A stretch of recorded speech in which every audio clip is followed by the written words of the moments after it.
სპორტისა და ახალგაზრდულ საქმეთა სამინისტროს საქართველოს მასშტაბით მუნიციპალიტეტებში სასკოლო სპორტულ ოლიმპიადას სპორტის სხვადასხვა სახეობებში ატარებს. აღნიშნული პროექტის ფარგლებში ფოთის საჯარო სკოლებს შორის მინი ფეხბურთში შეჯიბრი გაიმართა. გამარჯვებული გუნდი ხვალ გამოვლინდება. დღეს დაიწყო თამაშები ქალაქ ფოთის საჯარო სკოლებს შორის, სადაც მონაწილეობს 12 გუნდი.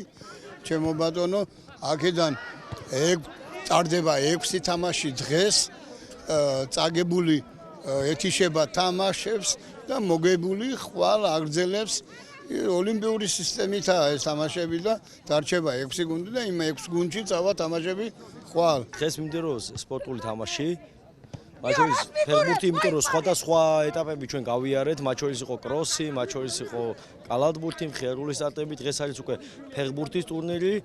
ეხლა ვეთამაშებით მერვე სკოლას, ამ ეტაპზე ლაივია, შეგიძლიათ ნახოთ, ვაგებთ 2-1. ნახოთ როგორ დამთავრდება ეს თამაში, მე წარმატებულს ვუყურებ როგორც მეოთხეს, ისე მერვე სკოლას. სპორტი ერის სიმდიდრე და სიამაყეა.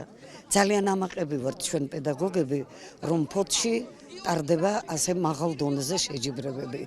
მისასალმებელია, ბავშვებიც აღფრთოვანებულები არიან და ჩვენც ძალიან კმაყოფილები ვართ.